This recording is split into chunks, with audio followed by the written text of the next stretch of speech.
دنیا کے تاریخ میں ایسے بے شمار حادثات ہوتے ہیں جو انسانی دنیا پر گہرے اثرات ڈالتے ہیں اور رہتی دنیا تک ان حادثات کو یاد رکھا جاتا ہے۔ آر ایم ایس ٹائٹینک کا بحیرہ یوکیانوس میں ڈوبنا ایک ایسا ہی حادثہ تھا جس نے تمام دنیا کو سوگوار کر دیا اور آج بھی اس حادثے کے نقش انسانی تاریخ پر پائے جاتے ہیں۔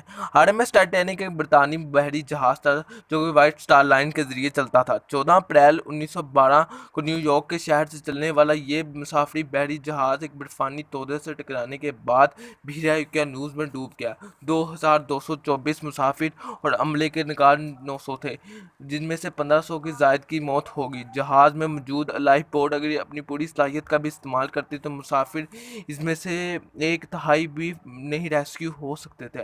حادثے میں بچ جانے والے افراد میں سے بہت سے ایسے افراد ہیں جنہیں جہاز کے ڈوب جانے کے بعد ریسکیو کیا گیا ہے۔ ان افراد کی ناقابل یقین کہانیاں ہیں جو ہم آپ کو اس ویڈیو میں بتائیں گے۔ چارلس جوفین 30 سال کے تھے جب وہ ایک بیکر کی حیثیت پر آر ایم ایس پر کام کرنے لگے۔ 14 اپریل 1912 کو ٹائٹینک برفانی تودے سے ٹکرایا تو جوفین آف ڈیوٹی پر اپنے بینک پر بیٹھے آرام کر رہے تھے۔ ان کے مطابق انہوں نے ایک زوردار تصادم کی آواز کو سنا اور وہ اٹھ کھڑے ہوئے۔ اوپر ڈیک پر مختلف آوازیں آ رہی تھی۔ افسران لائف بوٹ لانچ کرنے کی تیاری کر رہے تھے۔ جوفین نے اپنے کرو کے 13 ممبران کو بوٹ ڈنک کے لائف بوٹ کے انتظامات دیکھنے کے لیے بھیجا۔ انہوں نے چیف افسر کے ذریعے لائف بوٹ کے انتظامات سنبھالنے اور بچوں اور خاتونوں کو لائف بوٹ میں بچانے میں مدد کی۔ جیسے جیسے جہاز ڈوبنے لگا جوفین اپنے کمرے میں گئے اور الکوحل کی ایک ڈرنک لے لی۔ الکوحل کی ڈرنک لینے کے بعد وہ جہاز کے کونے میں گئے اور جہاز سے چھلانگ لگا دی۔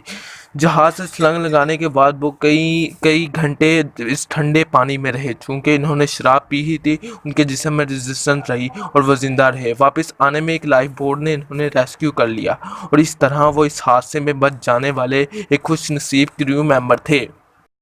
رتھ بیکر صرف 12 سال کی تھی جب وہ آر ایم ایس پر اپنے پہلے سفر میں شامل ہوئی۔ وہ جہاز میں موجود سب سے کم عمر ترین مسافروں میں سے تھی۔ رتھ اپنے والد، بھائی اور بہن کے ساتھ امریکہ اپنی بہن کا علاج کرانے جا رہی تھی۔ جب جہاز برفانی تودے سے ٹکرایا تو رتھ کی پوری فیملی کو لائف بوٹ نمبر 11 میں داخل کیا گیا۔ رتھ کی اس میں کوئی جگہ نہ بچی۔ خوش قسمتی سے اس کے پاس آنے والی لائف بوٹ نمبر 13 میں پہنچا دیا گیا۔ بدقسمتی سے جب ان کو لائف بوٹ کو پانی میں اتارا گیا تو کسی نے ان کی لائف بوٹ کی رسیاں کاٹ دی، لیکن کہتے ہیں نا جسے اللہ رکھے اسے کون چکے۔ رتھ کے قریب آنے والی ایک اور لائف بوٹ نے ریسکیو کر لیا اور اس طرح اس بدترین حادثے میں زندہ بچ جانے والی خوش قسمت ترین مسافروں میں سے رتھ ایک تھی۔ رچرڈ ولیم نورس سوئٹزر لینڈ کے ایک قابل ٹینس پلیئر تھے اور اپنے والد کے ساتھ اس جہاز پر سفر کر رہے تھے۔ رچرڈ امریکہ میں ایک ٹینس چیمپئن شپ میں پارٹیسپیٹ کرنے کے لیے جا رہے تھے۔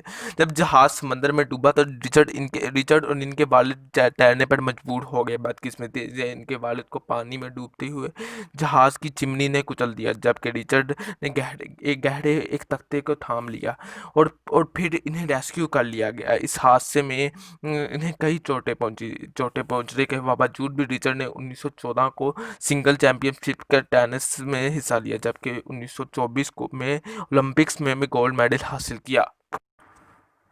جارج تاریخ کے دو بدترین آفات سے بچنے والا خوش قسمت ترین انسان تھا۔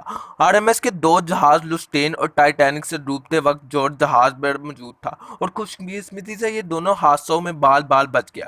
ٹائٹینک کے آئس برگ سے تصادم کے بعد انہیں انجن روم سے باہر بھیج دیا گیا اور پھر لائف بوٹ نمبر 12 میں انہوں نے خاتون اور بچوں کی مدد فراہم کی۔ جب ورلڈ وار 1 ہوئی تو جرمنی نے آر ایم ایس کے ایک طیارے لوسٹین کو نشانہ بنایا۔ جارج اس وقت بھی یہاں موجود تھے اور خوش قسمتی سے وہ اس حادثے سے بھی بچ گئے۔